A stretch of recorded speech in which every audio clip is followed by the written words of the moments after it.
Yes, hello. I am James Rowlands, and today it's a WNR484. It's WWE SummerSlam 1992. But I'm not alone. I have a pleasure to be joined by the entire WNR team. Up first by my side for every WWE and AEW show is, of course, the fantastic Jaxie Scarlett. How's it going?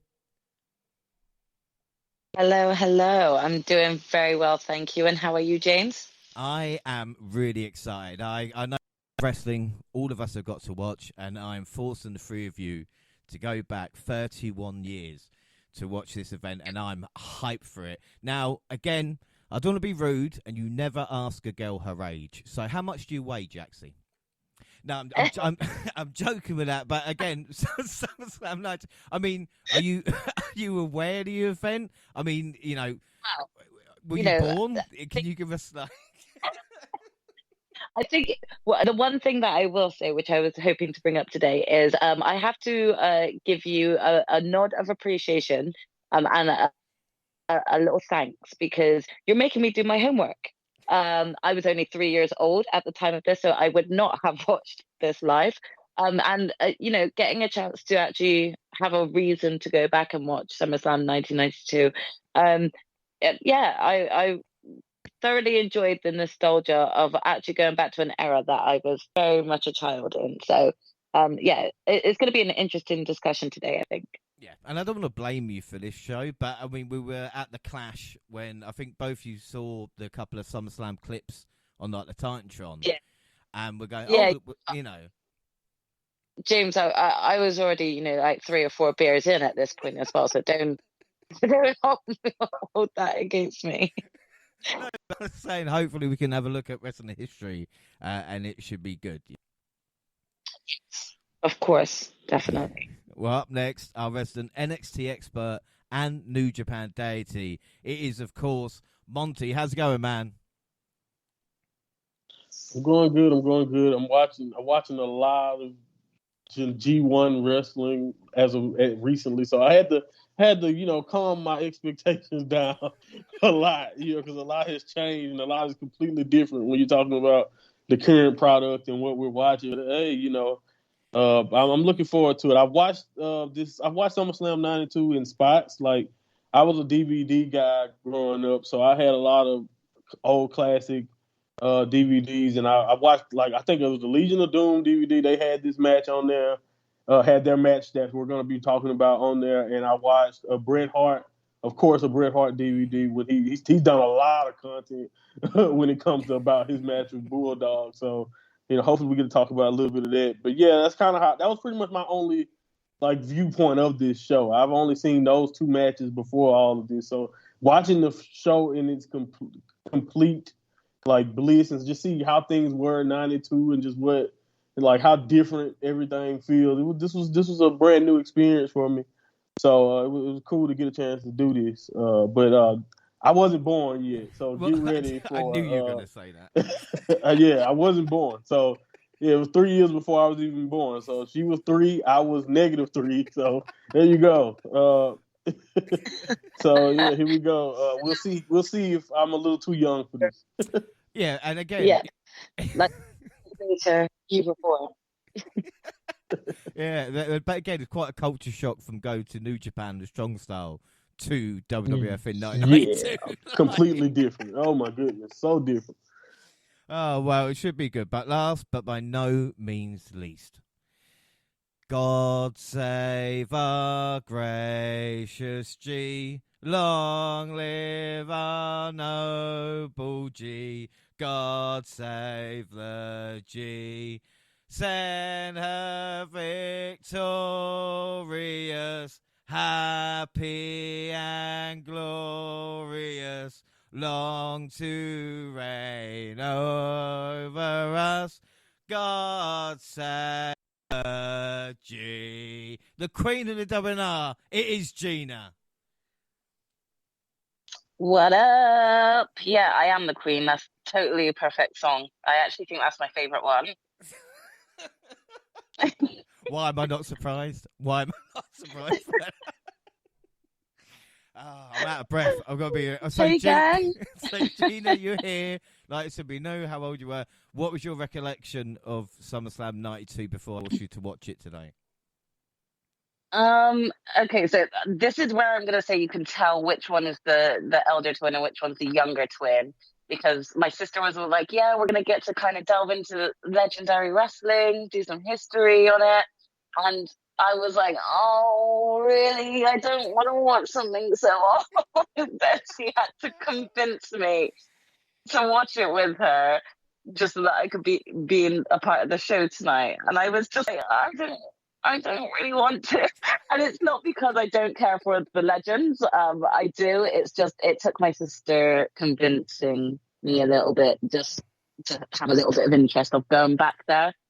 So yeah, it was difficult for me to get in an excited mind frame to see it, if I'm honest. I'm happy to have you on board. It sounds like going to be a happy passenger, but there's going to be lots of stuff. And again, before we start, I will say I was only 5 years old when this event happened, 4 or 5, trying to work it out. So before anybody thinks I was like 40 and went to the event, I wasn't. All right, this is again, I was only 5. Thought you were like 18. Yeah. Fuck you. Sorry, I got to take my photo, but we're going back 31 years. But before we do, let's get ourselves. We're going in a time machine, going back. So let's get ourselves in the mood. So what I did was start and kind of look at films. So films from like 31 years ago. Now I've got a list of top 10. Now Monty, you might not be that good because you were -3, but hopefully with some clues we can get most of them. All right. So we'll see how we go. So obviously I'm going to help you out with a couple of them. So top 10. 10 was Wayne's World. 9 was Bram Stoker's Dracula. Number 8. Now, you guys can get number 8 because this woman had a habit of doing this film. Go on, guys. You've got this. It's Disney. A habit of doing it.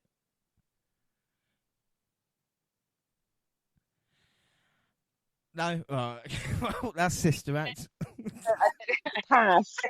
Oh, yeah. Okay, sister. Okay, Whoopi Goldberg. Whoopi Goldberg. Should Right. say Whoopi. Shit, I need to help more. Yeah, You I need said to give it's better Disney. clues. It was Sister Act Disney. is not Disney. Yes, it is. Is it? Yes, it's Buena Yeah, Vista. they used to play it on Thank you very Disney Channel. Yeah. I didn't even realize that. So Right. thanks for that bit of knowledge. I'm not even going to bother with A Few Good Men because I don't know how to do that. So number 6 was a superhero movie from DC. So big movies. Batman. Okay, so if he went somewhere and then came back, what would it be? Returns, right? So Batman Returns. Yeah. There you go. Okay, cool. Come on. It's going to be hard work. Now, next on the list, if I've got a gun in my hand, what would you call it? A gun or a knife or something like that in my hand, what would you call it? Rambo.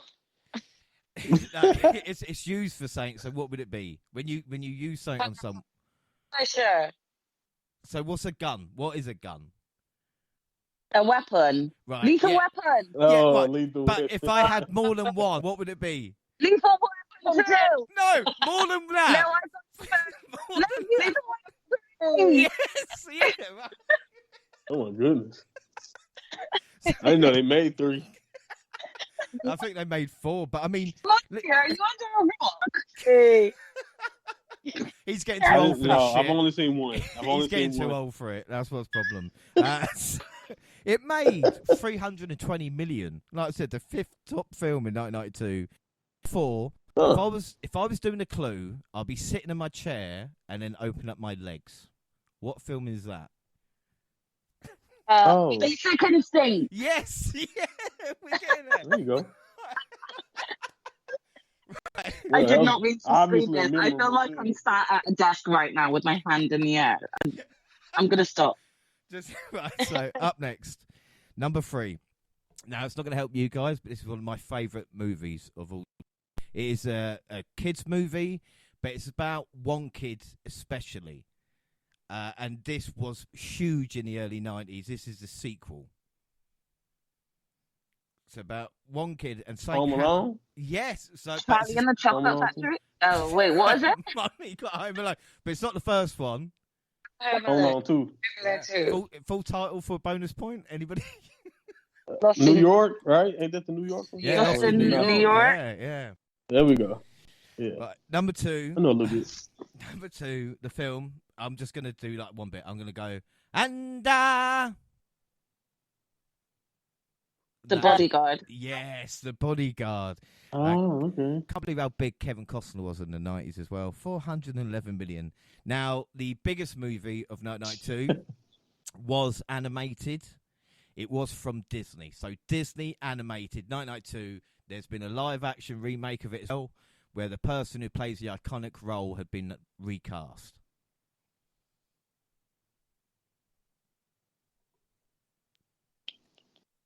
It is is it the Mermaid one? I was going to say, is it The Little Mermaid? It's the one afterwards in Disney Anthology. So you've got... Oh, me too. Yeah, I got nothing. I don't remember the name of he it. rubs it a lot in the movie. Oh, Aladdin. Aladdin. Wait, King of Thieves? Is it King of No, Thieves? it's just the first Prince Aladdin. of Thieves. And Aladdin The first made one, over $500 million at the box office. Can you believe that? So, Okay, so I mean, how times have changed, you know. It's a decent movie. Yeah, without a doubt. But, I mean, Aladdin, you know, Lethal Weapon, Batman Returns. At least they've, you know, Michael Keaton is back in cinema. So it's not really changed that much in 30 years, I suppose. Music-wise, my God. I mean, like, you've got songs. I'm not going to get you to list the songs, but I'll list them just like a few minutes. It's going to be really difficult. So stuff like End of the Road by Boyz II Men, which obviously... hey. You know, That's it. Smells Like Teen Spirit by Nirvana. I mean, come on. Wow. Old John was gone. Baby Got Back by Sir Mix-a-Lot. Hey, another classic. Achy Breaky by Billy Ray Cyrus. You gotta love Achy Breaky Heart. Oh no. Oh no. Under the Bridge by Red Hot Chili Peppers. Come on, what a fucking song. Still listen to that. And yeah, me too. I'm interested, Monty, if you know I'm Too Sexy by Right Said Fred. Yes, I do. Yes, I do. It's very, very memorable. If not a good song, it's definitely memorable. I'll say that. And also, and when this came on a playlist of 92 songs, and when this came on in the car, I was like, that's a tune. I've not heard it in years, it felt like. And that was Black or White by Michael Jackson. And what I cannot, as a kid in the early 90s, that song was just the anthem of kind of like a couple of summers. And that music video is so memorable. I've seen it on like Top of the Pops, which was a thing back then, Monty, you know. It was unbelievable, you know. I swear, you used to be able to request songs, music videos to be shown on top of like one of the TV shows. You could like send in a text and request, and I remember I got in so much trouble with my dad because I sent in a text from his phone or something like that, like calling the house phone to request Michael Jackson, like so many times, like the same music video as well. And it got to the point that my dad taught me how to record things on the VCR so I could just rewatch Michael Jackson. Yeah. I'm a legend there. Yeah. That's great. So, you know, like I said, and what song? And even like, you know, with the lyrics in itself, I said, if you're thinking of being my brother, it don't matter if you're black or white. You know, and again, it's something that as a child is such a great thing to go hear. Just a shame Michael Jackson didn't take his own advice. But again, who knows, you know? So I think with that, though, we are in 1992 at this moment in time. And we're talking about Summerslam 1992, which was originally intended to take place in Washington, D.C. WWF decided to move the event to Wembley due to the company's growing popularity and the possibility of course, increasing the revenue for that event. Weirdly enough, it took place on Saturday, August 29th, but didn't air on pay-per-view until Monday, August 31st. because back then, Monty, you Americans were weird. You didn't want to get up early to watch the pay-per-view. It was it wasn't a dumb thing. Don't know why. And then we got like a completely different version, right? Like the U.S. had a completely different version of the show. Like you guys got like 3-4 extra matches, I think. Yeah, that I don't think people in the U.S. even saw. Without a shadow of a doubt, we had 11 matches on the UK show, and I think 7 of them got broadcast. But more importantly, in the UK version, Repo Man match was cut. But we are going to focus on the network version. Yeah, I don't know why. Maybe they don't like Crush, but we're going to focus on the kind of network version, not the kind of... There's a Blu-ray that come out as well, celebrating 30 years last year, which has got all these matches on. But we thought we'd just keep it nice and simple with the 8 matches that were on the card. And the crowd in itself, this is WWE's 4th largest live audience ever to attend a WWE event, with 80,355. WrestleMania 29 in 2013 had 80,676. WrestleMania 3 had a reported 93,173, but we all know about WrestleMania 3's attendance. And WrestleMania 32, 101,763. Now, Jaxie, you consider this event 31 years ago. For Wembley to still hold the 4th highest attendance, and arguably the 3rd, is a credible achievement still, It really is, considering the fact that, they've not actually been over here and had major events within the UK. So to know that, even having a majority of the main pay-per-view shows over in the US and we're still holding a title like that, I think that's something to be proud of. Well, actually, another title to be proud of as well was the amount of, like I said, the ticket sales and how much money it went for. 5 days after tickets first went on sale, it was believed that there was 65,000 seats sold, and it is saying that they did over $2.7 million for the events just in tickets. So I think, especially, Monty at this time, WWE or WWF as it was kind of going through some certain changes, Again, not to try and look at it, but there was a case kind of in the background. Hulk Hogan was kind of winding down, and we were switching from kind of bigger guys to smaller guys. And the business in America kind of had not been, it hits popularity and it's kind of waning down. So this was a good decision overall. Oh, it was the right decision to make because, like you mentioned, not only was it was moved, it wasn't just because of how well they were selling in the UK. I think that just worked out in their favor. That we're selling like hotcakes. Let's just move. Let's see if we can get it over here. But I also think, like you said, in Maryland or wherever they wanted to have the show originally, like they weren't doing a good job selling out shows at the time. Like they were just having a very, very tough time. Like you said, it was a notorious transitional period, I guess you can say. And they went through that transition for a while before they finally started to pick numbers up, at the beginning of the Attitude Era. It fluctuated and dropped. But, yeah, this is truly a card where even on the card you can kind of see some of the people booked here in a few months or a year after this.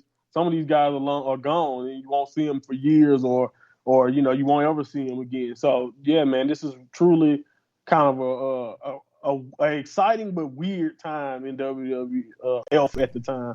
Because, like you said, they were transitioning from the 80s, and they probably ran that Hulkamania thing to the point to where it was dry, and you had the steroid case that he was notoriously a part of. So it was just so much going on. But I think this show did wonders for them, at least not only morale, but at least from a public opinion. Because even if they were struggling in the States, if you look at this show, you could not tell one bit. And I think, like you said, it was genius for them to take advantage of the UK market that was, really looking forward to this show at the time. Yeah, and one of the results of being at Wembley was one of the stories were changed. Shawn Michaels was going to win the Intercontinental title from Bret Hart. Of course, it was adjusted with the David Boy Smith British Bulldog of Wigan, or Leeds, as Howard Finkel says, was chosen to be with the main event. But like I said, we're going to get on with the show, watching the network version, or Monty, you're riding the cock, as you say. So yeah, the cock. Yeah. We get a big ICO Pro to start off. Now, ICO Pro was not a successful venture. I think we should just leave it there. But any mid-90s WWF show will have an ICO Pro ad, especially kind of early Raws, There was a shot of the fans outside the stadium, a comment on the big matches, stuff like, and I can't believe how English they sounded. Like, "Call blimey, governor! Yeah, I hope Ultimate Warrior wins." Like, it was just, what did they get them? What about the kid talking about Bulldog?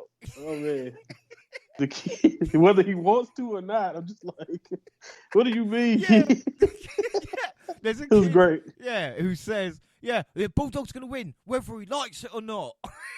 It's just like, what is that? We don't know. We get a group of 6 trumpeters start the show, which they start every event in England with a song in front of the crowd. Vince McMahon on commentary mentioned there was over 80,000 fans. Vince, of course, was at ringside with Bobby the Brain Heenan. I love me some Bobby Heenan. He put a crown on and said he's the king of England. Vince called it the Summerslam we thought we'd never see. This was only the 5th edition, which is crazy to think. But, I mean, the setting in itself, I mean, Gina, we're going to Wembley at the end of August. But the way WWE and the way Wembley looked with the crowd there, like Monty says, it didn't look like we were struggling at this moment in time. It looked beautiful, didn't it? Yeah, it really did. I was quite shocked. Again, for me, I was expecting things to be a hell of a lot different. Watching a 1992 show, but it still looks, like they put as much money into it back then than they kind of do still now. So for me, it looked great. Without a shadow of a doubt. Well, our first match is Money Incorporated, Ted DiBiase and Erwin I. Shyster with Jimmy Hart versus Legion of Doom, Hawk and Animal with Paul Ellering and Rocco. Now, Rocco was a puppet Paul Ellering carried around with him, and over 30 years later, it still doesn't make sense. But at the LAD, they came out with their entrance on motorcycles. I mean, Jaxie, what a fucking entrance. I mean, especially that long ramp when it usually takes people, 10 minutes to walk down. I mean, they just looked awful. I definitely noticed the ramp whilst they were kind of going down on the motorbikes, and it was only at that point I made a remark to be like, "How long is that ramp way?" It feels quite long just even watching a bunch of motorcycles going down it. So again, because this was my first time watching it, at this point already, I'm going, "Oh my gosh, how long is it going to take for Undertaker to come out for his match?" I was just thinking to myself, it's going to be about 15, 20 minutes long. But I must admit, it was really just sort of captivating to actually watch them with motorcycles back at that time as well. Again, this is my first time watching it, but it kind of gave me, sort of Triple H vibes, seeing him come down on the quad bike, and then, even the American Badass Undertaker at sort of later stages in life. So it really originated, way back in 1992, something I wasn't expecting. Yeah, well, the heels in this match worked over Hawk after making some quick tags and taking turns. There was a headlock applied for about 2 minutes. The 90s. People say things were better back then. Animal got a hot tag against DiBiase with a leaping shoulder tackle. Animal avoided a double team attack and hit a double clothesline. The crowd was on fire for LOD. Atomic drop by Animal on Shyster sent Erwin out the ring. Corner clothesline by Animal on DiBiase. Hawk up top, but Jimmy distracted the ref as Shyster with a drop kick to knock Animal down. But that didn't stop anything because Animal whipped DiBiase into Shyster, who was on the apron, and Animal hit a power slam on DiBiase for the pinfall win. But this is what you call a road warrior pop. And again, Monty, there's not really much to talk about, quality-wise in this match, but just seeing these, the entrance and the kind of the circumstance, it makes it a better opener, Yeah, man, I think that's what kind of carried this match, man. The visuals, the energy, like you mentioned, the entrance, once in a lifetime type of entrance, like you said. It was something that honestly was probably one of their most famous moments under the WWE or F banner at the time. When you think about it, because LOD was a legendary tag team for what they did all around the world. But they wasn't as big, or if you look at their run, they didn't get a chance to accomplish nearly as much as you would think under the WWEF banner. But this moment, like you said, lives on forever. And it was awesome, like you said, as far as the crowd energy and as far as what they were doing. But like you said, it was solid to simple. I guess you could say simple wrestling. Felt like that classic tag team formula that if you watch a lot of matches from back in the day. That's kind of like the way that a lot of them win. As a matter of fact, I'll get into that as we talk about another tag team match as we go on. But it was like that formula that they kind of had. But like you said, the crowd was hot for LOD. And, it was simple, but still very, very good. And like you said, just iconic stuff here. And you can see why they were legends, and just what, like you said, they had that phrase, the road warrior pop. Everybody wanted to get the crowd on their feet or excited like they did. And it was nobody like LOD at the time, It was completely. When Demolition, besides Demolition, I guess Demolition was literally trying to beat them, but they weren't. They were nowhere near LOD. I'm just saying they were obviously trying to beat them. Yeah. Okay. Yeah, one we'll of the talk things about that. I noticed here, the blue foam finger was a big seller. Right. Every child. A lot of those. Yeah, it was just like, oh, for fuck's sake, like blue foam fingers everywhere. As for Ted DiBiase, he was unwinding from in-ring action and with Team with IRS. Yeah. They go on to win the tag titles. Weirdly enough, this match was the end of LOD for a few years. Right. Hawks, drug problems. It's kind of crazy to think that. Well, he ended up joining the Hells Angels in England. WWE. Legit, right? Yeah. Yeah, legit. He just stayed back, right? I heard, like, after this show, Animal and them went home, but he just stayed in London. Joined the Hells Angels. McMahon wanted Hawk to go to rehab. He didn't want to. The duo did return to WWE together about 4 years later, but again, there was a partner. There was stuff in Japan about, of course, in Road Warriors as well, which is interesting. But a good way to start the show. We see Ric Flair interviewing Gene backstage. How did Flair look old then? I think this is the one even thing. With the golden hair. I actually asked my sister. I was like, "Has he always been white hairs? Always? Like, Yes. Was he born with the white hair?" Yeah, that's awesome. That just show you the massive amount of bleach he used. Like, oh my goodness, it's always been gold and white. Yeah. But it is crazy because of, like, even this isn't meant to, like, sound offensive, so hopefully it's not taken that way. But I really couldn't even really tell his age at this point, even with the bleached hair, even if that wasn't what he was going for, he kind of made it so it was much more difficult to work out what age he's at. I mean, he could have been in his early 20s at that point, but he also could have been in his 40s. Like, he could have matched both ages. So that's not meant to be rude. It's I don't know if it's a compliment or not either. I know.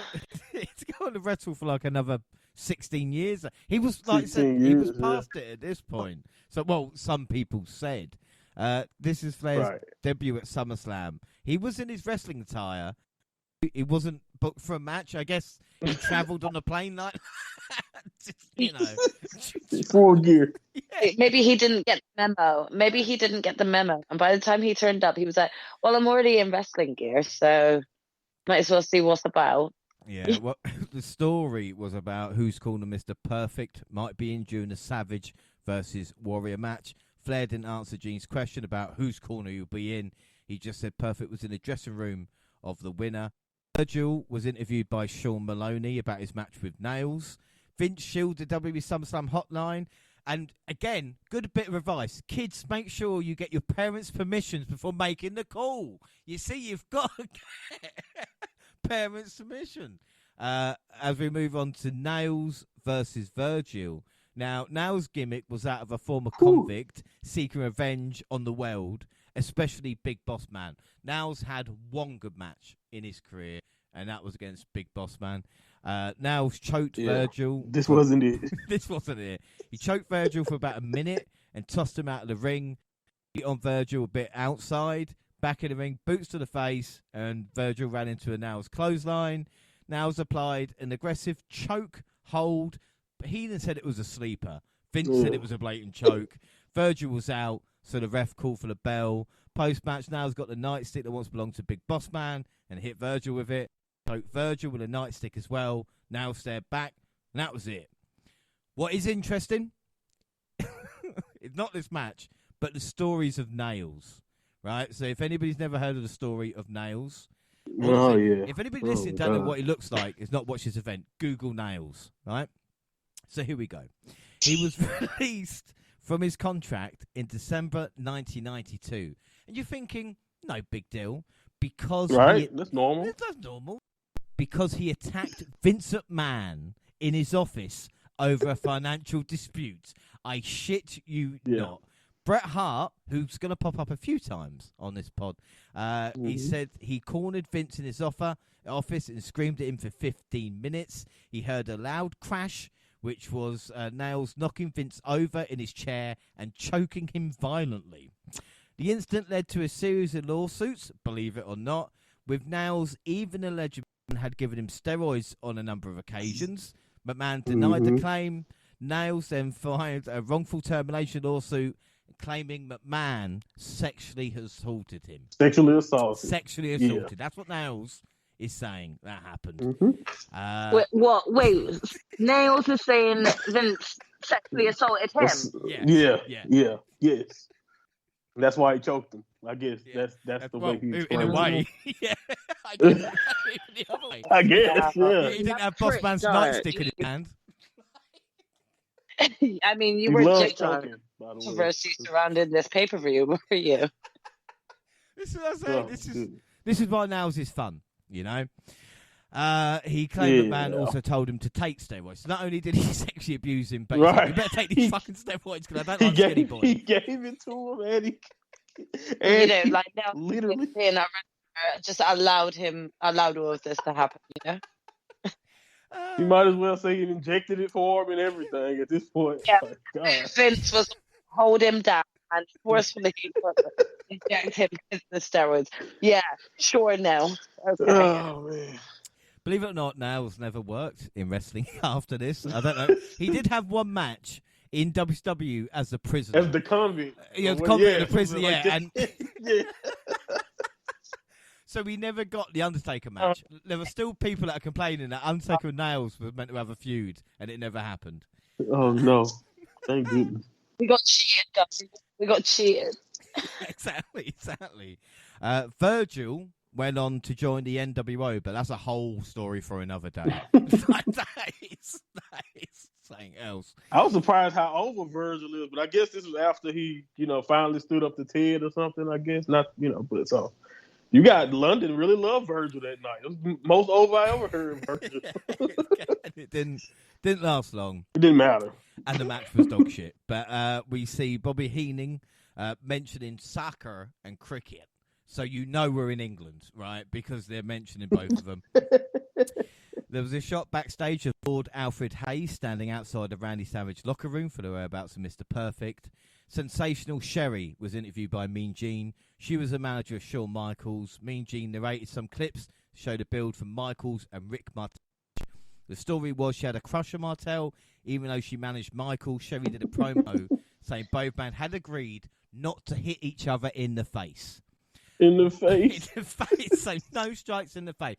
But to try and make a serious point, I cannot state how important Sherry was in getting Shawn Michaels over as a legitimate heel. You've got to imagine at this point, much like, the Hardys or any other team like that you can think of, they were just two baby rockers.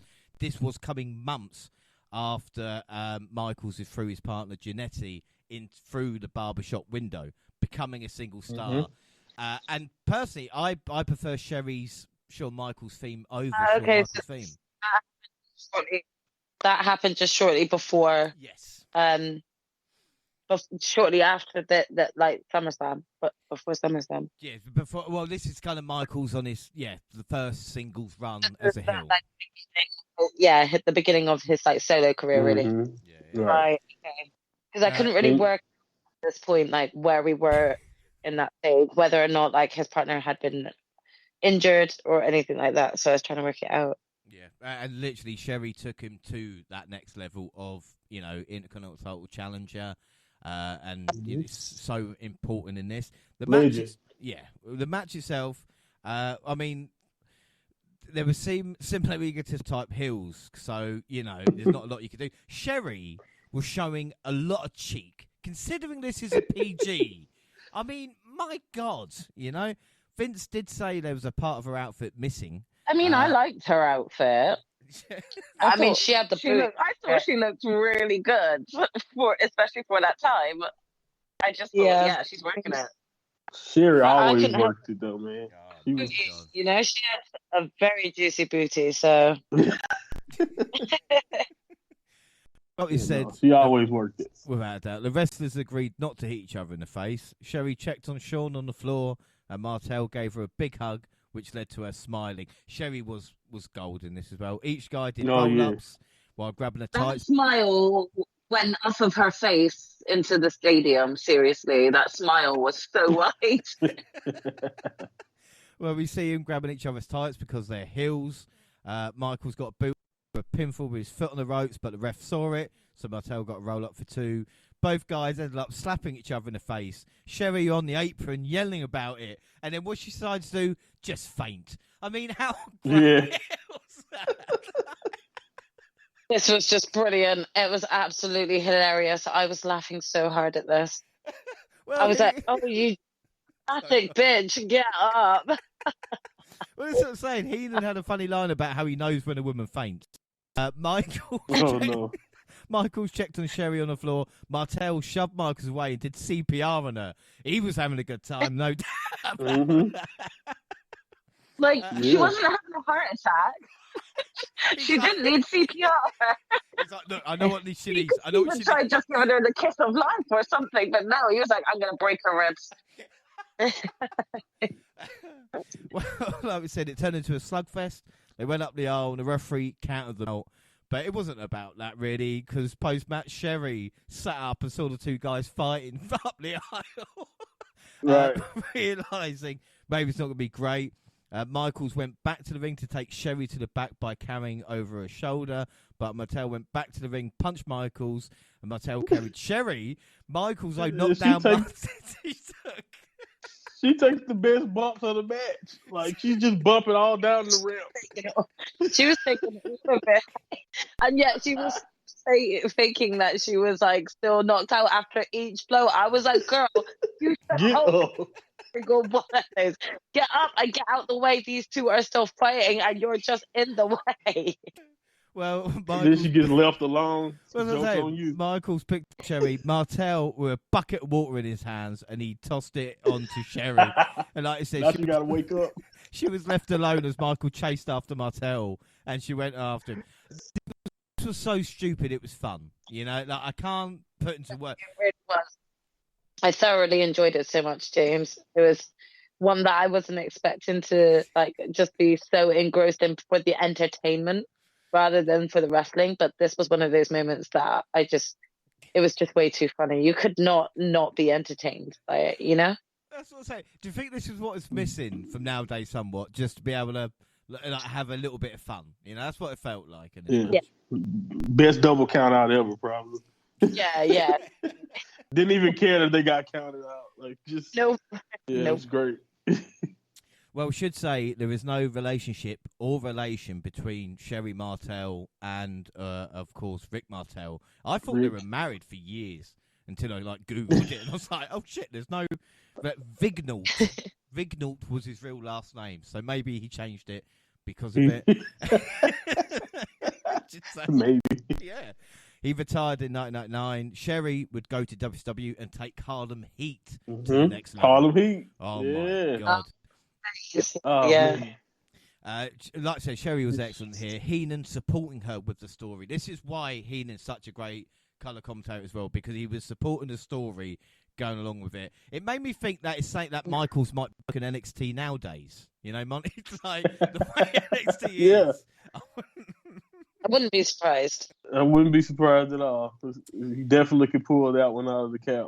You can really take some reference from that, though, and actually still run with it in this modern era, and I think it would work.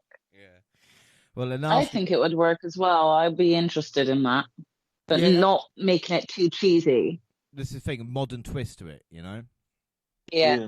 I mean, whoever is sort of taking over the Sherry type character type role, they just need to have that sort of entertaining factor naturally. You know, like it's not. She had like this talent for this sort of entertaining factor to come naturally, and it didn't feel forced. And it still was laughable. It still was funny.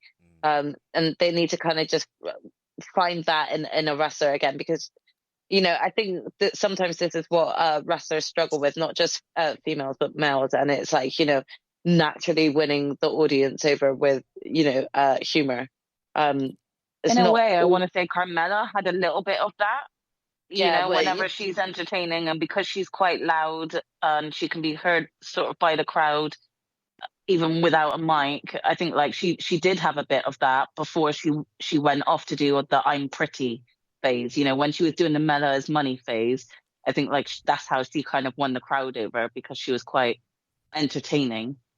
You know, like I said, it'd be interesting to see if they do something like that. It's like we'd never see again. The Nasty Boys were interviewed by Sean Mooney in the locker room with Jimmy Hart. He didn't have a title shot. Well, we have the WWE Tag Team Championships. You know what's coming up, Monty. We got the Natural Disasters, Earthquake, and Typhoon, or Tugboat, or Shockmaster, or whatever you want to call him. Whatever you want to call him. Versus the Beverly Brothers, Bo and Blake Beverly, with the Genius. The Genius read a poem for the match. There was a big pop for the Natural Disasters. Even I don't remember the Natural Disasters being this over, but they were. They were the champions at the time, and the Hills kept tagging in and out as they worked on Typhoon. Typhoon tagged out, but the ref didn't see it because, you know, that's what happens. But then the Hills switched position, and then the ref sees it anyway. All right. Earthquake nearly go, and then we see Earthquake getting a hot tag to a big ovation and a hip toss, and Bo, followed by belly-to-belly suplex. Blake went in the ring. Quake knocked him down with a double shoulder tackle. Typhoon sent Blake out of the ring. Corner splash by Quake on Bo, followed by a power slam. Running splash by Quake led to the pinfall victory. Monty, you mentioned earlier about old tag teams. This was copy-paste old tag team match, wasn't it? Yeah, man. It was literally like you just take out the crowd reaction and the fact that LOD was in the match, and just insert these guys. It just felt like the exact same formula. But again, back in the day, like in that time, you stuck with what worked, and you know, long as you got something from the crowd, and you know, they had a system specifically at this time, and not even just in '92, but just like WWF historically had a system, and you know, they didn't really break from that mold often. And I think you got a chance to see that here, even in the tag match. Even though it was decent stuff from the champs, man, I like the big man action. You know, it's kind of funny to think about it. You know, when I think about Earthquake or, you know, Typhoon or whatever, I just think about characters that didn't really work. But you know what? Like you said, when you watch them here and you hear how the crowd was so excited, you're like, well, you know what? It had something going on. Even if looking back, it seems ridiculous. And the Beverleys were always solid. I used to love when they used to fight jobbers and just spike dude's head on whatever finish. They had nice moves. The Beverleys was a solid team, man. I think they get lost in the shuffle because, again, this was not really a popular period of WWF. But I used to enjoy watching clips of the Beverleys. So this wasn't bad, but like you said, it was just copy paste old school tag team wrestling, man. Well, I tell you what, as well, interesting is that Earthquake was the first kind of wrestler I ever met. He was doing the British circuit in like the early 2000s. Man, don't get me wrong, he was past it, but there's a Polaroid somewhere that I forced my dad to pay £10 to take with him somewhere. There is somewhere. Once he left the WWF, he kind of struggled not to get sued, because he'd become like the Avalanche, and it was kind of too close to Earthquake. Yeah. Then the Shark, and then just kind of gave up on it. He finally came back to WWF in '98 as Golga from the Oddities, which is something we might have to look at some point. Typhoon Tugboat is infamous as it was as a Shockmaster. There's going to be another pod about that one. Bo Beverly is the father of Von fucking Wagner. Yes, Wagner. Ain't that something? It's Von Wagner's dad, Monty. Hey, he's a man. Wow, I had no idea. I did not know that at all. He's second generation. So yeah. Well, Amazing, right? I knew Von was second gen, but to be honest, I never really took notice of his dad's name because I didn't recognize it. So If it was again, Beverly, I didn't really. yeah, it's not really. Von Yeah, I didn't put two and two together when watching the match. So Enos had a moustache. Von's dad was clean shaven. And the crowd did love the finish. And even crazier, guys, if you didn't know, the genius who we saw in this match, well, he's Randy Savage's brother. He's Larry Poffo. He is Randy Savage's real life brother. Nice. I definitely didn't even I did not catch that either. So just a little thing there. The Bushwhackers did an interview with Mean Gene to kill some time. This was the extent of Aussie talent, right? We didn't have Aussie Open. We had the Bushwhackers. No Rhea Ripley. No Buddy Murphy. No Strofe, mate. We've just got the Bushwhackers. They have Bushwhackers. Just got That's there. it. We get Lord Alfred Hayes. He was outside the Ultimate Warriors dressing room, thinking Mr. Perfect was in there. He said, "I am now going to go against every fibre in my being by opening this door." And then as he sees an arm, and he goes, "I just know someone was very rude there." Do we want some more info on Lord Alfred? Of course we do. Former wrestler, became a manager in the 1970s after the WWF. He was used as a backstage reporter and victim of several slapsticks on primetime wrestling. He is known for having spoken the phrase, "promotional consideration paid for by the Paid for by. And also, anybody in the early years got Coliseum home video releases. Lord Alfred was doing the voiceovers. There's no doubt about it. Retired in 1995. Also, I'm French. People don't know that. We'll move on. Crush versus Repo Man. My God, I forgot about this. Oh my goodness. I can't. How would you explain Repo Man to anybody? It's like, is it? I think people need to. I think people need to actually just go and look Repo Man up themselves. I really do, because I've had Repo Man explained to me a few times, and I really could not grasp who or what kind of wrestler this guy is. And I'm just not gonna lie, I'm still kind of shocked about this wrestler. I don't have much else to say. Just go and see it for yourself, because I think that's the best way that you're going to find out who Repo Man is. I don't think there's any person that really could do it justice. Well, Repo... No, shit IRS is very accurate. Yeah, do you know what I mean? IRS is very accurate. Oh my goodness. We're going to get onto it in a minute. As for the match, he attacked early and Crash come back with a Gorilla Press Slam. Went to the top rope with a knee attack, but Repo moved. Repo went for the cover, but Crush did the power kick out. Repo up top, he jumped off and Crush hit a power slam, and then applied his cranium-crushing finishing move for the submission win. Weirdly enough, both of these guys, Monty, you mentioned Demolition earlier. Both were in Demolition, where Repo Man was using the Smash. So the guy who was Smash right? alongside Axe in Demolition is a Repo Man. Crush, get this. Not only would he join the Nation of Domination, the Disciples of Apocalypse, but also the New World Order. But my favourite Chronic, thing, right? Yes, man. Real name, Brian Adams. He teamed with Brian Clark as to lose to the Brothers of Destruction at Unforgiven 2001 in one of the worst pay-per-view matches of all time. I mean, guys, things sounded so bad. They got sent to developmental after that match. That's how bad it was. Oh my god, that's the first time Undertaker broke character. Just he was pissed. He was so mad at the end of that match. Like, he knew it was horrible.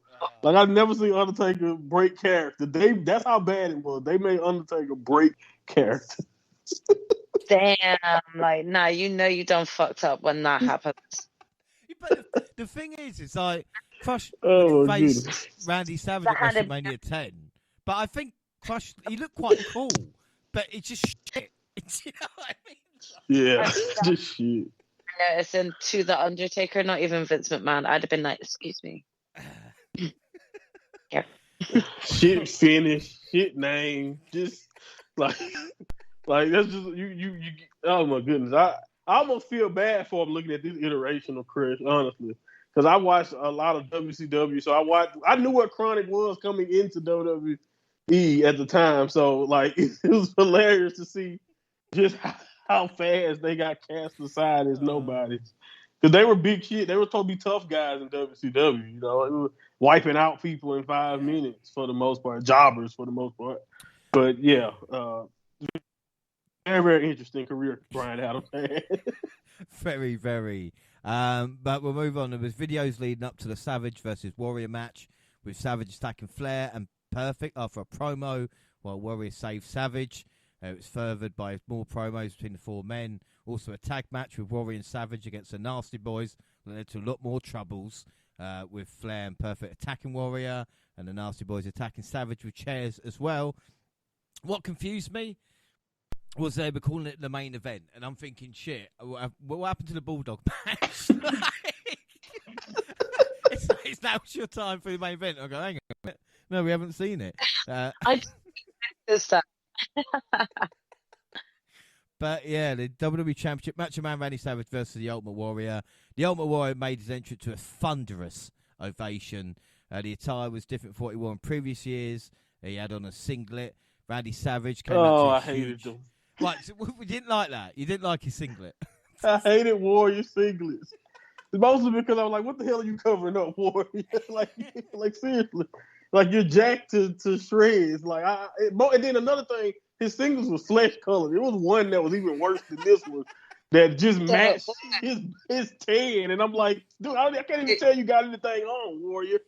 I so agree with that, Monty. Like it was flesh colored, and my sister actually made a comment saying, "Is it just me, or does the Ultimate Warrior look like he's cosplaying as one of the armored Titan from Attack on Titan?" Now that's right. Yeah, I see exactly what you mean.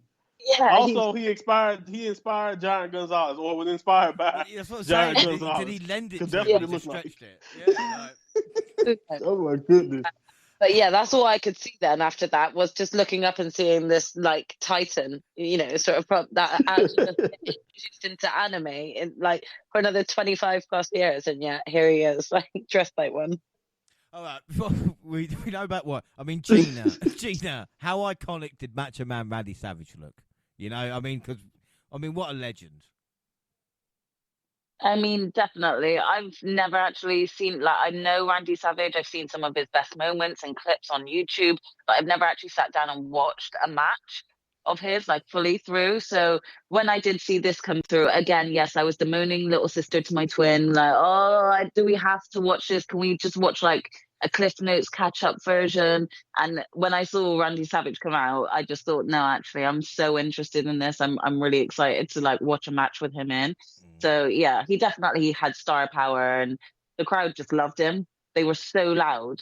They lost their fucking minds, didn't they? Yeah. They really did. From the first Ultimate to the ending, they were emotionally invested in this one, with all the little blue foam fingers laying around everywhere. We see Savage wanting a handshake, and Warrior shook it, and then some aggressive shoving. I do love some aggressive shoving. The fans, of course, were cheering for both guys. Savage was selling a back injury really well, which led to Warrior focusing it with forearms. Suplex got a 2 count for Warrior. Savage was up against the ropes. Warrior charged. Savage ducked. Warrior went crashing over the top. Savage went up top and he connected with a double axe handle smash, which, believe it or not, was a signature spot. That this time. Yes. Monty, how dangerous is this move? Yeah, this is... He used to do it every match. He'd do it it didn't matter if it was in the ring, when you're standing on the outside of the ring. Like Macho Man used to throw that axe handle repeatedly. I mean, I don't know how he didn't get so many injuries out from using that, because it looked devastating. It's very funny you mentioned that, because later in his career, I remember he won the WCW title, I think. And even though at that time he got pushed off the sell, but like he ended up having so many ACL and knee problems that's what cost him his mobility later on in WCW, because, and you can imagine that those knee problems came from throwing these double axe handles for years off the top rope. So, I mean, you got to kind of like think that it was more self-inflicted. Then you kind of feel less sorry for the person when you just know that they're just kind of doing that consistently, when probably they should have maybe toned it down after using it after so many years. And if you know anything about Macho Man, he never toned it down. I can tell. He was just savage again when we speak about it, but he just brought so much intensity. And I don't know if it's realness, but I believe everything he was doing 100%. Everything. Right, exactly. Well, we see Savage sent Warrior into the ring post, and the duo of Mr. Perfect and Ric Flair in his robe made their way down to the ring. Savage ran the ropes, so Perfect tripped him. Vince lost his shit. He started yelling about Warrior selling out to Mr. Perfect, with Savage yelling at the heels on the floor. So Warrior took advantage by slamming Savage towards the turnbuckle. Savage grazed referee Earl Hebner. Warrior with body slam up top, hitting a double axe himself, slapping the mat 3 times to say that was the job done. Ref went over to count and Savage kicked out. Can we just acknowledge the fact that the referee, Earl Hebner, first of all, I've never seen him look so young. It was actually hilarious when I saw him. But secondly, the man took a beating in this match. I swear down, every 2 seconds I was looking up and he was getting knocked out the ring, going here, there, and everywhere. I'm surprised the man could walk. We might have to give him the Johnny Gargano award. You know, maybe. Drive on Warrior, with Savage checking on the referee while Perfect held up Warrior for Flair, who now using brass knuckles. And this is, again, really clever, I liked. Savage didn't see any of it. So as he brought the ref back in, he's kind of like looking around and thinking this is job done. Body slammed by Savage. He went up top. Go on. No, I wondered this because I was really confused for a long time during this match. Again, having not seen any of the build-up beforehand of what had been going down and taking place. So just kind of trying to piece together things throughout this pay-per-view. But I wasn't too sure whether or not Savage knew they were out there to sort of help him win or not. You know? It was confusing as to whether or not he had organized this or agreed. Yeah, well, like I said, with this, Savage was kind of blood feud with Flair at the time.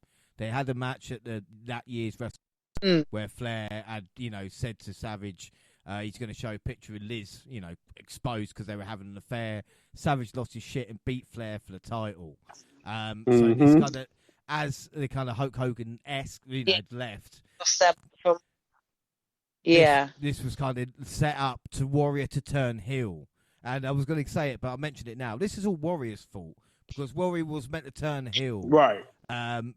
With he didn't want to. Involvement, but he didn't want to. So they had to do this. So again, it didn't make any sense in the end. Oh, gosh. Yeah. That's why this match ended up being so confusing. It's also the reason why I prefer so he just their went WrestleMania match over this. Right. Yeah. Because that's, again, I was severely confused on who was meant to be heel and whether Warrior was heel or face during this match. I honestly couldn't work it out, and Warrior was supposed to sell out, and he chose not to. He said, that's what he said. I'm gonna do it. Back by Vince is 100% like real. Well, we see the elbow drop with Hebner slowly getting over the count. I don't think there's any referee in history who's done a better slow count than Earl Hebner. 1, 2, no. Warrior kicked out. Warrior then did his no-sell routine as Savage tried to keep him down. Warrior ran the ropes. Perfect tried to trip. Referee looked at him. Flair hit Warrior in the back with a chair shot, which wasn't seen again by Savage. It led though to Savage looking at Flair and wondering what he did. He went up while the ref was dealing with Perfect on the floor. Savage turned to Flair and jumped towards him, but Flair Manager for the old chair to me. Might not look great, but I see what they were trying to do. Yeah. The ref counted Savage out the ring to give Warrior a count out, but this wasn't over because Flair attacked Savage outside the ring with a figure 4 leg lock, whilst Perfect stomped away. Warrior just kind of collapsed the other side of the ring, just kind of not know what was going on, I suppose. Flair went for a chair attack, but Warrior managed to get his spot in time and take the chair away. And Savage, my God, anybody that says Savage wasn't a kind of great seller, like, I actually thought he my goodness. You know what I mean? Like, he was, even Warrior was like, please don't let me support your weight. Like, I'm knackered. Like, I don't have to walk this long entrance way back. Yeah, no, Savage one of the greatest sellers of all time. If it's one thing I'll say he did besides being, like you said, one of the most intense and one of the most entertaining and meticulous, because he put together most of his matches beforehand and he had it all planned out. Nobody sold like Macho Man. Like, I'm a big Macho Man fan. I was a Macho Man guy while a lot of other people loved Hogan. Give me a Macho Man match any day. I'll take Macho all day over Hogan. I know this is not what we're talking about. But anyway, the point I'm making is that's what he was about. Yeah. As in ring, like you said, the kind of like we talked about earlier, the intensity and the selling of it, with Warrior getting in the ring, being told that it was double count out, Savage was still champion. He lifts, his hand in celebration and then walked to the back and calling them two of the greatest superstars of all time. We talk about the match first. I mean, Jaxie, like we said, this match is surprising because it shouldn't be this good. But Macho had a way of getting good matches out of Warrior. I don't know why. I mean, the chemistry between the two were great, You can't deny that they didn't work well together. There was like a certain sort of finesse that made you just kind of, your eyes drawn to watching them. Like, they both kept countering one another in the perfect moments. It doesn't come with just, great timing and ring awareness. It comes from, a certain level of trust within your partner as well. And you have to admit that, the moves were all very well executed consistently throughout the match. And it left you really wondering who is going to be the overall winner, the overall outcome, obviously, as if you were watching it at the time, especially for someone like me who didn't actually know the outcomes of each of these matches. For me, I really couldn't tell who was going to actually be the winner or how the outcome was going to be. Seeing the interference from Ric Flair just really does get you sort of invested to want to continue watching on, sort of WWF 1992, just to kind of see how things escalated. Because you've got to admit, SummerSlam 1992 had a flair for the dramatics. They included every dramatic possible throughout this whole pay-per-view. So it was entertaining to actually be watching. Well, I was going to say as well, as we spoke about, imagine the reaction from the crowd if Warrior had turned heel at this point, and because that, that would have been one of the moments. Again, you guys were saying about how there was a lot of like controversy surrounding the pay-per-view just with the company in itself. But imagine sort of like the good content you would have generated from like a heel turn like that, especially with how hot the crowd were already throughout this whole match. So just imagine if. That's all you can do, really. Imagine if. I mean, the crowd loved and were invested in every second. But Gina, this was your first proper Macho match, and he's pretty good, isn't he? Yeah, I didn't doubt that he wouldn't be good in the match. I definitely enjoyed it. I think, like, for me, again, I was just trying to still be in the mindset of 1992 rather than present day wrestling. So for me, I was still having a bit of a juggle and a struggle with that. But I still enjoyed the match. I think Macho was just great. Yeah, and also, if you want to see another great Warrior versus Macho match, WrestleMania 7, the previous year, they had stolen the show. Yes, there you go. Chemistry. So, go watch that with a clean finish. Can you send a message on our group later and remind me to watch that, please? Thank you. It's probably Warrior's best match. Yeah, it is. Yeah, I would. Yeah. WrestleMania 7 might be Warrior's best match. And again, like you said, I don't know how Macho Man did it, but always got the best out of Warrior, man. We see Flair. Well, Go on. You have to remind us. Yeah, without doubt. Well, we see Flair and Perfect interviewed by Mean Gene. I love Flair and Mean Gene together. It's a combination I've always been a fan of. Perfect said that this was not plan A, it was plan B. Flair complained about how he should be the one to get a title shot. He said that the two most perfect men alive were Perfect and himself. Flair ended it by telling Savage that the title is coming back to me. And Flair did end up getting the title. Yeah, no. The long-term story was going to be Savage and Warrior versus Flair and newcomer Razor Ramon at the Survivor Series. But it ended up not happening because Warrior quit the company. Warrior left. Which led to Perfect turning face, becoming Savage's partner, and Perfect feuded with Flair and sent him packing back to WCW. So Warrior pretty much fucked up most of their plans for night 2, Monty, it seems.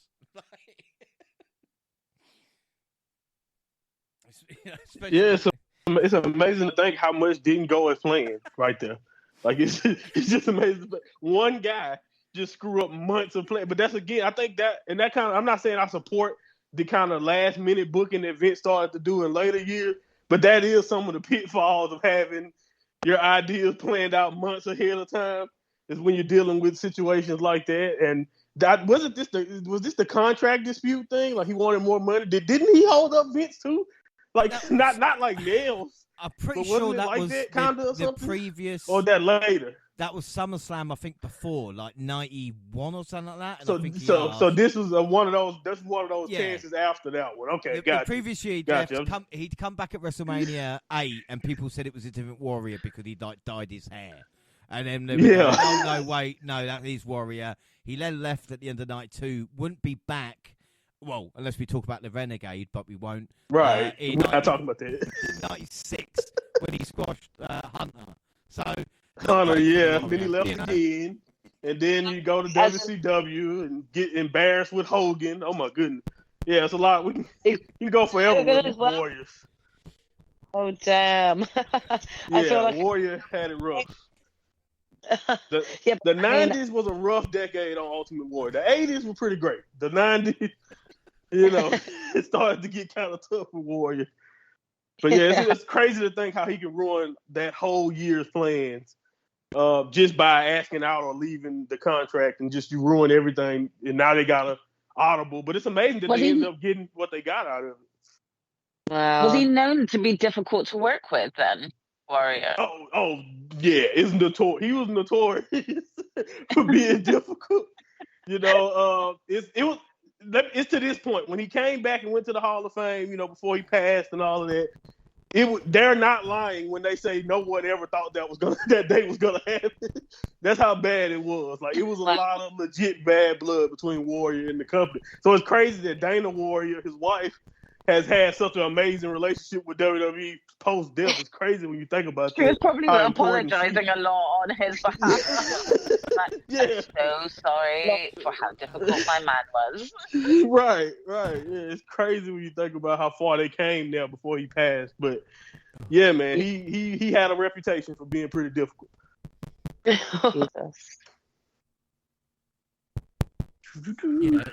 Warrior had a self-destruct. Well, I mean, Warrior as well. Oh yeah, that DVD. They literally made a DVD. Oh, there's a whole DVD on it. Where they just buried Warrior the entire time. It was like, he wasn't that good of a wrestler anyway. He couldn't go longer than 5 minutes. He was this and that. He was a liar. They assassinated his character. There's a few guys who have that difficulty sort of put behind them, don't they now? I know there's a few other wrestlers that are known for being really difficult, and obviously Brock Lesnar in the beginning didn't really want to practice matches. We could just go on this card. Like, we got Sean on the card with him. Yeah, that's true as well, Sean. Also, include Punk in that aspect, because Punk didn't want to do either. Punk will get just fuck you. Yeah, Warrior walked so those guys can run. Yeah, he was the list. I mean, you could argue there's others, but Warrior was, he was the one that was just awful. Yeah. Well, Vince announced the attendance at 80,355, and then next match, The Undertaker with Paul Bearer versus Kamala, Harvey Whipperman, and Kim Chi. Kamala made his entrance after being introduced by his manager. The Undertaker entered on a hearse with Paul Bearer. I think one of the coolest entrances. I mean, Gina, what are your thoughts on Undertaker's entrance here? Because this was something different. You know, this is kind of an iconic entrance that always sticks with me. Yeah, no, definitely. The entrance was fun to watch, although at first, like, I didn't see him back there. So I was like, are you kidding me? He's in the actual coffin, traveling down. Like, I thought he actually was going to be in the coffin, and Paul Bearer was going to pull him out of the bag, and then he was going to sit up and get out. So yeah, once he fully came into frame, and I saw he was just stood at the back of the hearse, I was like, okay, fine, phew. But it was pretty cool. But they still drove that car 1 mile an hour, so I was like, this is still going to be a 20-minute To be trip. fair, though, if they'd have sped the hearse down to the thing like LOD, it would look weird. Yeah, maybe actually. Imagine just seeing like the Undertaker's hair just whisking in the wind, you know? Paul Bearer chasing his hat. By the way, James, Kim Chi, Brooklyn Brawler, and Abe Knuckleball Schwartz got one thing in common. Oh man, poor Laurinaitis or whatever. I forgot his legit name. Poor guy had the. Yeah, it's had not. the. It's not. Like we said, he didn't. I was trying to do it to bed. There's like Steve something, isn't it? Yeah, like Yeah, Steve Lombardi. It's Lombardi. Yeah, that's it. Yeah, Lombardi or something. I think. We apologise, John Laurinaitis or Ace or whatever. Sorry, yeah. Sorry, Ace. Yeah. Animal. Sorry, Animal. pretty kind of awful gimmick, you know, when it comes to Kim Chi and Harvey Whipperman. I just never got it, but The Undertaker was on fire early with a top rope walk into the punch that later became known as Old School. At the time, was it just school? Yeah. Hey, don't nick my jokes. That's what it was at the time. Just school. Taker went for it again, but Whipperman went on the apron to shake the ropes and knock him down. Kamala attacked outside the ring by sending Taker into the steel steps. Back in, Kamala did his chops. The Undertaker came back with chokeslam. He would get a lot better at that in late years. Taker hit the leaping clothesline, but Kim Chi went into the ring and hit Undertaker in the ribs, so the ref called for the disqualification at 3 minutes. So Gina, Undertaker's entrance was probably longer than the match in itself. But this wasn't it, because Kamala continued the attack with a splash in the corner. Kamala went for the middle rope and connected with a splash there. It was just terrible looking. Heenan said, "We've seen the end of The Undertaker." Not exactly. Only another, 28 years, but we would. Kamala left the ring. The Undertaker sat up. Crowd loved it. And the other thing I love is, Paul Bearer putting the urn in front of The Undertaker as well. Of just oh, look at this, you know. Just really, really good stuff.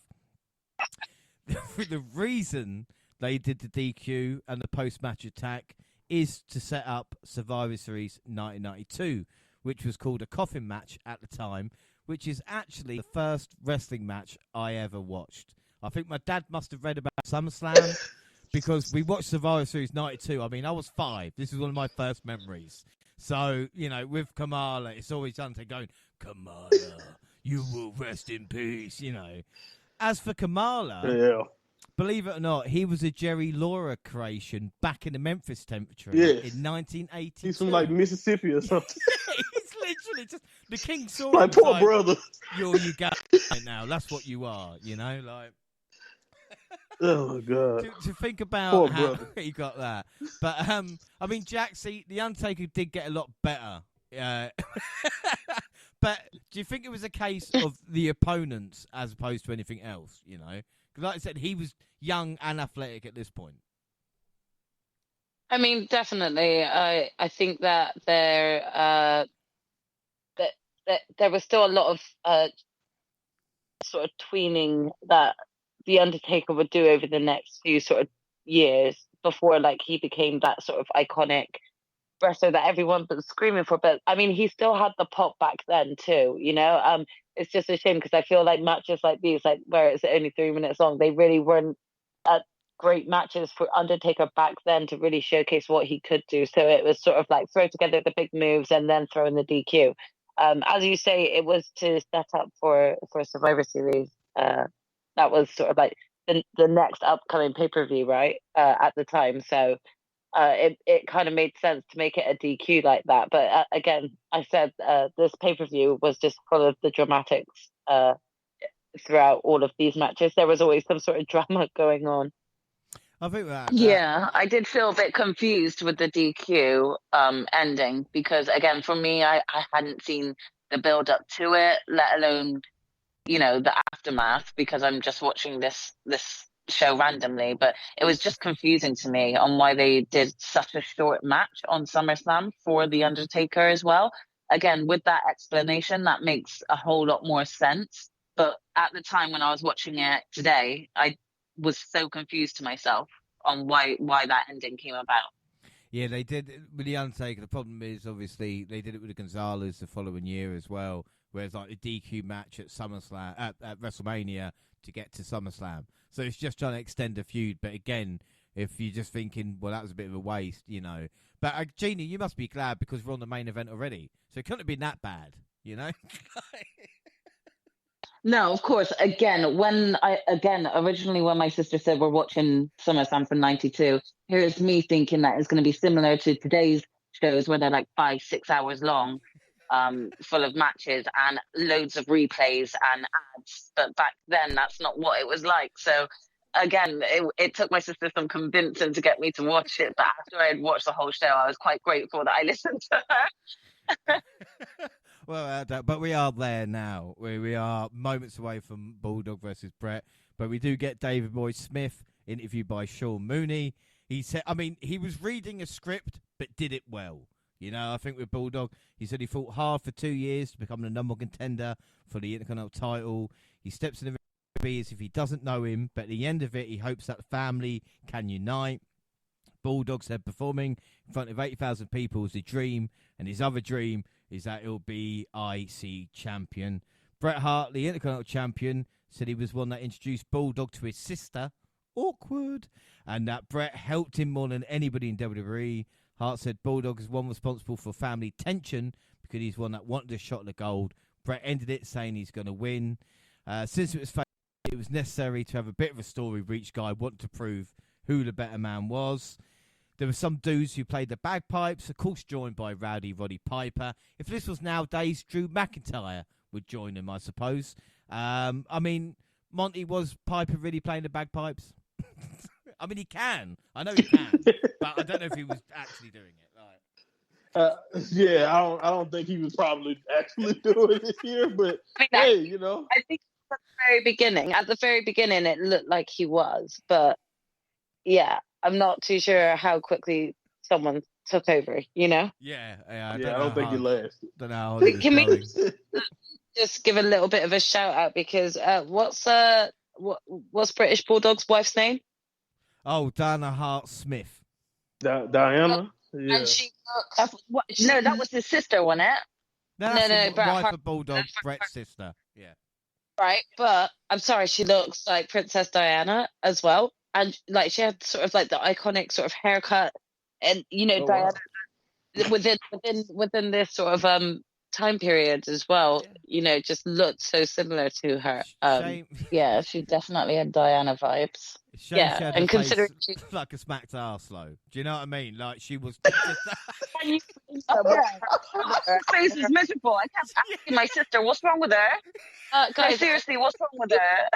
Heart. Do you guys have any heart? Monty, please say you agree with me on this. She looked like that because her brother and her husband.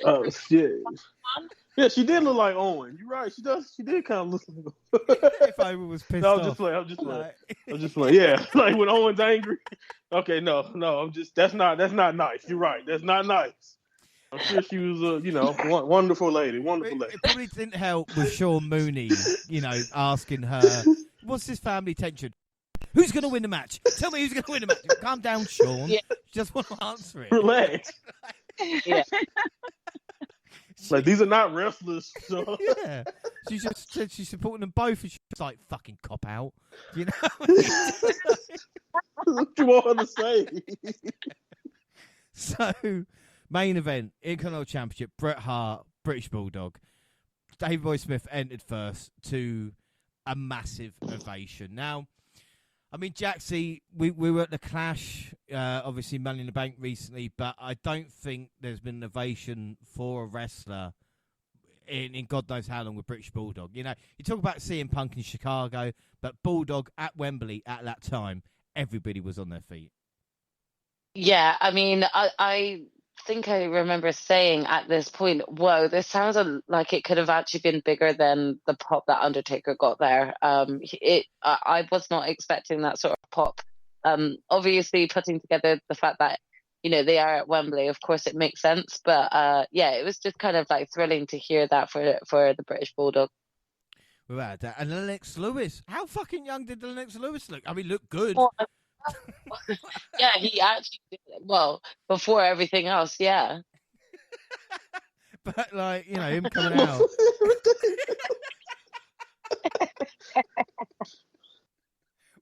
Oh god. We see Bret got a nice ovation as well. I mean, it wasn't as loud as Bulldog, but I mean, Bret was a rising star and was loved in Europe. So again, nowadays it'd be like, just fuck you, Bret. But back Ooh, right.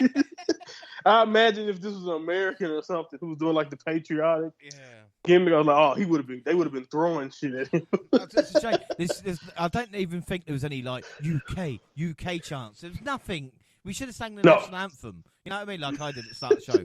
We should do something like that. You know, I'm happy they didn't. I'm happy they didn't, especially when we were actually talking about the fact that, you know, at more modern shows we've recently reviewed that have been at the UK, it's been all fucking copped out songs, you know, for Bailey and stuff. We didn't need that there, and I didn't miss it. It was fine as it was.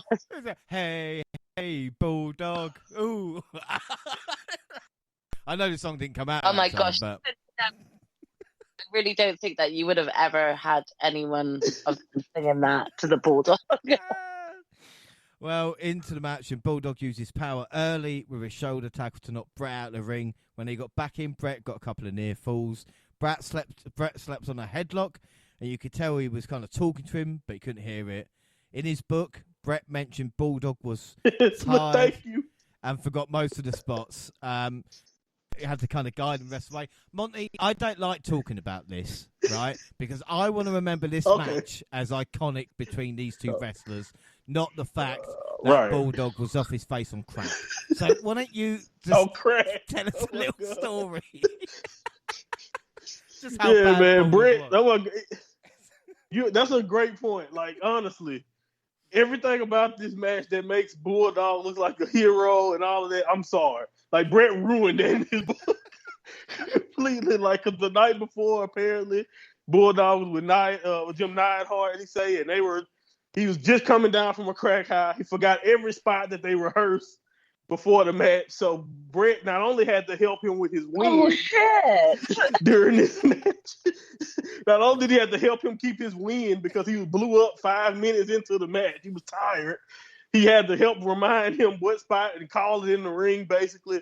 So if you go off what Bret said in his book, Bret pulled off probably the greatest he worked with mechanical wrestlers that I've ever. Yes, I don't know how he did it because again, Bulldog was just not there. He was tired, didn't remember a damn thing, and they somehow ended up with this masterpiece.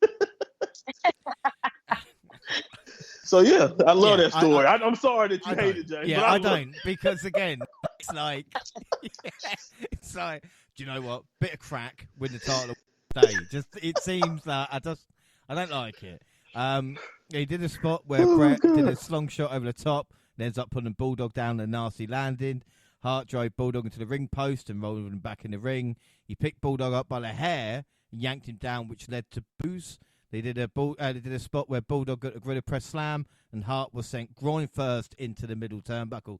Now, again, I'm not saying that Bret led through Bulldog through the whole match and all this guys, but Bret was on fire at this point. You could see everything he was doing. getting up quick for the feeding into the Bulldog for the 3 clotheslines for a 2 count and a press slam. Delayed suplex by Bulldog, which was a signature spot, and a big ovation. I don't think anybody else took an Irish whip into the corner, sternum first, as good as Brett did. I don't think, like think Brett, it is. yeah, like he was shot out of a cannon. Whew. He hit the running power slam, which was and Brett kicked out. So you wonder why everybody was shocked, because no one kicked out of finishers in '92. It wasn't a thing. '92 mainly weekly shows with a star wrestler versus a jobber. Finisher was job done. So for this to happen, fans were shocked, and so was Bulldog. We see a bridging German suplex for Hart. Bulldog went up top and hit a superplex. The crowd was going crazy for all this. They just built and built and they did a double clothesline spot, and then Brett wrapped Bulldog up and a sharpshooter was on their backs. Now, if the story is true, Brett came up with this at 3 o'clock in the morning and asked his wife if he could apply this sharpshooter to her. That is true love, right? Yes. 3 in the morning. Hey, babe. New idea. You just quickly wake up and let me just smoke on you real quick. Oh my God. Just lay down. He's a legend. He's brilliant. He's like, can I put the sharpshooter on you? You go, what the fuck is that? What do you call that? That's interesting. With the sharpshooter on, the crowd was going nuts because once it was in, it was usually job done. But Bulldog got to the ropes. I think about 5 minutes earlier, I just kind of got lost in the match. You know, when you're kind of making notes and you maybe got other things. And this match just kind of sucked me in. And I knew it was coming anyway, with Brett whipping him to the ropes. Sun's flip. Bulldog dropped to his knees, hooked the arms, leaned forward for the 1, 2, 3 in what was one of the loudest ovations in WWE history. Vince didn't even call anything. He let the picture tell the story. 25 minutes and 40 seconds. Your new Intercontinental Champion, Davey Boy Smith. Bulldog post-match was handed the title. Hart was frustrated about the loss, so he teased leaving, but Bulldog wanted to shake. The cheering got better. When they did, Diana then got in the ring. All 3 of them hugged. Vince McMahon called it one of the greatest matches of all time, and guess what? He was right. So Gina, we'll start with you with this main event between Bulldog and Brett. 31 years ago, and still as good then as it is today. Definitely agree with you. It was such a good match. Definitely the best match on the card. I really enjoyed watching it, and it was really interesting. Again, I know I am more familiar with Bret Hart, but it was nice to actually see one of these matches that I wasn't familiar with of his. And same with the Bulldog, really. I knew a bit about him. My dad had shown me a lot about him, but aside from that, I hadn't really, thought much about him. So it definitely kind of, elevated my thoughts on the Bulldog. And I just was, excited to see more of a Bret Hart match. So it was great. And I really enjoyed it. I think they both did well. Again, I wasn't aware of Bulldog's previous night's antics. So it kind of does make a little bit of sense for some spots. That's all I'll say. Yeah, but it's what I'm saying. I mean, Jaxie, it doesn't get more iconic than that. A British wrestler winning a championship. It beat the Intercontinental title. The crowd didn't mind, did they? And the reaction there. The caliber of the match that they had, it felt like more than just about the Intercontinental title. This was 2 brother-in-laws who really weren't getting along. From my point of view as well, this was me watching a wife and a sister sort of having to deal with this as well. So this to me was like sort of family feuding as well. So that there was just a lot riding on the match itself, and I felt thoroughly invested by it. I thought it was great. Yeah, I mean, even Bulldog, Brett, and Diana at the end kind of brought a tear to my eye. I mean, Monty, again, unbiased when it comes to this, being a kind of British fan, and this is kind of what I was brought up on, as the kind of like height of British wrestling, especially with WWF at the time. But this match is a 5-star, there's no doubt about it. It doesn't matter if Bulldog was off his face on crack, No, I mean, that makes it even more of a 5-star, man. Like the fact that they was able to pull that off, and he just, like you said, didn't know what the hell was going on for most of the match. Brett was even pissed at how the handshake went. Because he said Bulldog was playing to the crowd too long. Yeah, he's supposed to be paying attention to me, damn it, Davey. I think it's something like that. But they still executed it perfectly. Like you said, a very iconic moment. It's one of those things. That's probably peak Bulldog, honestly. Like as far as his solo career goes, I know the British Bulldogs were legendary, and I know he did a lot of stuff later on. But really, this is as high as it gets. I should have used this, but this is as high as it gets for Bulldog in wrestling. And like I said, Brett went on to go chase the WWE title or WWF title after this, and that this graduated him to that next level. It's a great sign of just how important the Intercontinental title was to at that time, because it meant after you got that, you're on the elevator up to the next level, and Brett was a perfect example of that. He was at the top of his powers, and like you said, the story behind the match honestly just make it even more legendary. And I like you said, it's perfection, and it has the reputation that it has for a reason. And honestly, as much as I now looking back, I remember like some other stuff from this card that is memorable, like the LOD entrance and all that type of stuff. But this right here, this is like something that this is literally a one match.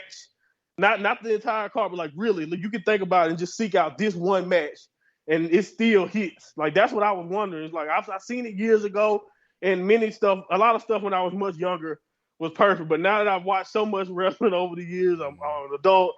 You get jaded, and you just wonder, like, do these matches still hold up? And there's some matches from even more recent than this that don't hold up. They're not as good as I thought they were. But this one, like you said. Especially if you can just, like you said, you get invested in it like it's easy to do in this match with the stakes being high. It's funny, like the Bloodline have like a family feud going on, but this is even deeper than that because these are people who it wasn't just the wrestlers that was in the family. It was, the family at home were being interviewed and talked about it. So it's kind of cool to see how all of that intertwined to make the perfect story and Bulldog overcoming Bret Hart against the odds, even though he was at home. I can understand why this means so much to you because it was one of those lasting images, and I'm all the way across the pond, man. So I know I can understand exactly how special it was, and it deserves all the accolades that it's gotten ever since. Yeah, I would again like to say this kind of had a happy ending in a weird way, but unfortunately for Bulldog and himself, he would lose the Intercontinental title a month later to Shawn Michaels. And that would be it. I mean, Bulldog would face Shawn in 96 for the WWF title, but like you said, Monty, and Brett as well at the end of 96, but wouldn't reach the peak Bulldog that we had at this time. Brett would be WWF champion by the time Survivor Series came along in 92, beating Ric Flair for that championship. So again, it's weird to think it's just that one moment, even losing the title a month later doesn't matter because that moment is still with us 31 years later. So again, that's another interesting thing to think. As for MVP, I mean, who's your MVP of the night? Because there was a lot to choose from. It's a lot to choose from, and it's hard to choose an MVP, especially when I don't know the full backstories to all of the matches that did go on. But I will say that I was really excited just watching Randy Savage, so I'm going to go with him. Jaxie, what about you?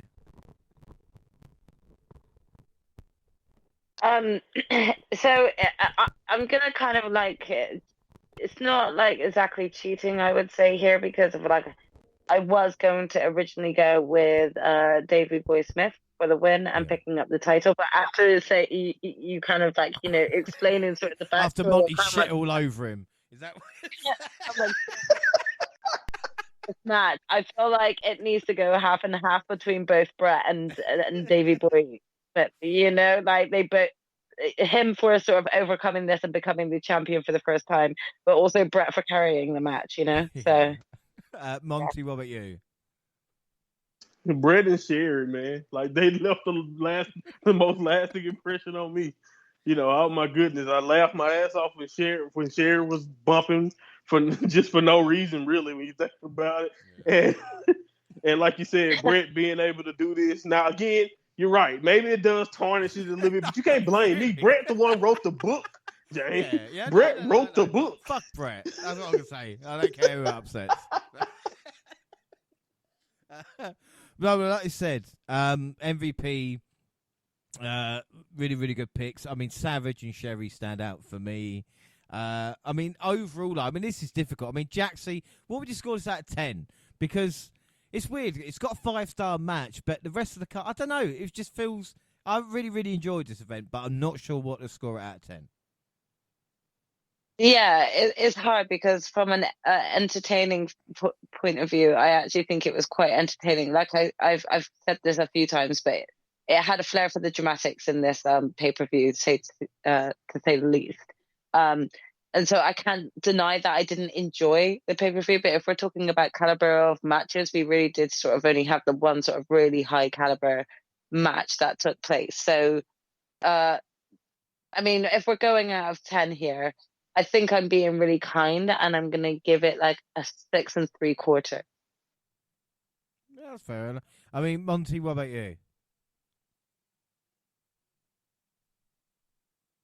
Yeah, it's a legendary pay-per-view. You know, not only because it's in London and that crowd, but like the legendary last match, and you know, maybe because it's been over 30 years. You know, it's a lot of it kind of did not age well. We can just be honest with you. A lot of it didn't, but you know, especially some of the overall decisions. But like you said, it was definitely enjoyable. The opener is legendary. Sean and Martel, I'll never forget that because that's just, man, it was very funny. You know, and then the WWF and Intercontinental title matches are literally like the show, in my opinion. That's 4 matches out of the 7, I guess, we got. And then if you want to go even far, some people have to sit through some other stuff, 11 matches. So yeah, it's That's tough. Why we didn't but cover them. you know, right? It's why I'm glad we ignored that. But it was still a magnificent spectacle, and it holds a special place in a lot of people's heart for good reason. You can at least I understand why it's special, even if looking at it years away now, it's like, man, this wasn't really good for the most part. I'm going with 7 3/4. I actually, like I said, still consider it a fun show. So I didn't have a problem. I didn't feel like I wasted my time. But like you said, it's definitely a one match show for the most part. Yeah. And Gina, what about you? And not only what you thought of the show, because I know you've seen a lot for the first time, but also, can AEW put on a show as either good at this or just like Jaxie said, with the spectacle next month as well? Okay, so I think, yeah, after reflecting, I laughed so much during that Shawn Michaels match, and I enjoyed the Randy Savage match a lot. I don't know why, and I know this is really evil to say, but I really enjoyed the Repo Man beating. I'm going to give it a solid 7. I think that's being really nice, a solid 7. For sure. It was good and worth watching, and I would recommend other people go back and watch for the enjoyment and the nostalgia. But are AEW gonna put on something of that caliber? I don't know, because right now AEW is like 50-50. They either have a really good show or they have a show that makes you question what you just like what just happened on that show that was kind of story-wise worthy and not random, you know? So right now they're either hit and miss. I'm really hoping, and I'm going to be optimistic going into this show, that it is going to be a great show. Will it be on that same caliber? I don't know. They'll have to prove it to me. Yeah. I mean, Jaxie, because the thing is, like I said, we'll be there. If we experience even like half of what happened at Wembley night 2, I think we'll be happy with the show, you know? Yeah, I mean, I think, you know, AEW does genuinely tend to get a lot of pressure riding on them to do well in certain instances. You know, there has been a lot of sort of controversy that are behind other pay-per-views where they've not gone as well as planned and things like that. So you can only hope for the best, especially when they're coming to sort of your home country. So that is what I'm going to put my faith in, is that it will be a very good show. Whether or not I can actually say it will be as good as sort of the pop that SummerSlam 1992 actually brought. It's hard to tell at this point. Yeah, we'll have to see when we're there. But being there firsthand and getting a chance to actually hear the live crowd, I'm pretty sure we're going to have an accurate description as to whether or not we surpassed this. Yeah. So we should kind of keep an eye on our future podcast that we can let you know. Yeah, without a shadow of a doubt. I'm going to give this an 8, like I said, because of how iconic it is. It sticks with my memories. And Monty, again, I might be biased, but I still think this is one of the best SummerSlams of all time as well. I know we've had better quality in ring, but like I said, with everything encompassed in it, I think it's still a great event. And to be fair, I thought this 2.5 hours kind of flown by for me, but I have watched it before, but I really, really enjoyed it. Yeah, I think that's the thing. Like, honestly, compared to other SummerSlams, another thing I would say is that it's definitely one of the most memorable. We probably had much better wrestling on if you go on, if you're just comparing cards and you're going on match quality. Yeah, you definitely can do that. But honestly, WWE have yet to top just the feeling, and like you said, just the way it. Because like honestly, you couldn't tell that this wasn't one of those 100,000 people. Yeah. WrestleMania type shows. Like honestly, even if the matches didn't really measure up to that, the crowd and everything about it, the pageantry, it was all about that. And that's the one thing I will say about AEW. Like the fact that they got 80,000 people, scheduled possibly to be there, and and it's gonna be a big deal. Like I think no question, we know the matches, the wrestling will probably be better, but will it be as memorable? Will people be talking about it 30 years down the line? Maybe, or will they be talking about it just the fact that they got it done and it happened, or will they be actually talking about the moments from, all in Wembley? So that's really the question I want to know. Yeah. But I know, of course, it's impossible to say. So we'll see. But yeah, man, this is definitely one of the most memorable shows ever. Not just SummerSlams, man, just shows in WWE history ever, still to this day. Yeah. And that's something they can always tip their caps about when it comes to Wembley in '92. Yeah. Amen to that. And again, you make an excellent point. We're talking about this card 31 years afterwards. We won't be talking about All In a week later because it will be All Out. So again, AEW need to do something special so we don't just forget about it as a whole. Finally, it's been 31 years, but it is sad to think that the Road Warriors, Nails, Sherry, Earthquake, The Genius, Crush, Warrior, Savage, Mr. Perfect, Kamala, and Bulldog are no longer with us. And what's even more scary is most of them died over a decade ago. Some things have changed for better in wrestling then, I suppose. Also, Piper, Lord Alfred, Bobby Heenan, and Mean Gene will always be missed. So that's it. The next time a major wrestling company has an event at Wembley, we'll be all in, and we will be there. But don't forget, we're across all social media, Twitter at WNR Podcast. I'm at the WNR JR. You can find the entire WNR team on the Twitter banner. Monty, you're telling us earlier you're into the G1. Where can people find and listen to you, my friend? So at my Monty Pod on Twitter, like you just mentioned, or you can check the WNR's Twitter banner. Go there, click the link in my bio, or click some of my most recent posts, because I've definitely posted about my last few episodes. I found a way to get 2 podcasts out in a week. I'm already halfway through working on. I'm just waiting on night 6. I'm ahead. I already got half of that recorded, so I'm ready to put out the third one. Because I'm on the G1. I can't believe it. This is the best I've ever done keeping up with it. So honestly, like I'm on it. I've done night 1. I've reviewed night 2. I've done 3 and 4. Now I just recorded night 5 this morning. And I'm waiting on Sunday, which is tomorrow. I'm waiting on that, waiting on the card to watch that tomorrow morning and all of that, so I can try to review that one and have night 5 and 6 out on Monday. I know that sounds like a lot, but that's honestly the pace that they're going at. It's been a lot of fantastic wrestling, and I think listening to my individual pods will be the best way for you to get what I really feel about each match, because that's the freshest. I'm doing it literally after I watch the show, writing a few notes. So check it out and keep up with the G1 with me on the Mind of Much podcast. Perfect. Jaxie, what about you? Yeah, I'm across both Twitter and Instagram at Jaxie Scarlett. And our own G1, how about you? You can find me on Instagram and Twitter at Purple Pain. Well, the WNR also on Facebook and Instagram across all good platforms. Send us an email at WNRpodcast@gmail.com. YouTube, WNR Podcast, with all latest clips and podcasts at the same time on YouTube. To do SoundCloud on your phone, also Spotify and iTunes, where you can download, subscribe, rate, and review there. So that's it. Next episode on WNR is Impact Catch-Up. Now, Monty, I hear you laughing, sir, right? But I have 27 episodes of Impact to watch. That's what I'm reviewing next week. Oh, I have God. 2 pay-per-views, 4 special events, and 27 impacts. So, Good luck. yeah. Good luck, buddy. As for the team in itself, I'm hoping to kind of do like a Summerslam live prediction show, but I'm not sure what it's going to be. Definitely, team will be back by August 12th for 2023 review. But that is it.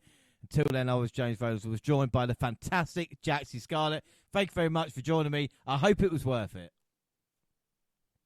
It's definitely been fun. So on to the next one. I can't wait. All right, Shadow down. The mind of Monty. Good luck with New Japan, and I'll need it for Impact. Yeah, go for the same, man. Yeah. You wishing me luck, man. You need it. And of course, the genius of Gina. Gina, I know you didn't want to watch it, but like I said, it wasn't too bad in the end, really. It's like spending a couple hours with me. It wasn't too bad in the end. Yeah, it was tolerable. It was tolerable, and it gave me the excuse to have afternoon drinks. Yeah, so, yeah. That's what my ex-girlfriends say. Tolerable with able to have afternoon drinks. So, you know, that's and what drinking. we need. Yeah, and drinking. That's what we need. Well, thanks for listening. On that note, thanks for listening, everybody. And bye.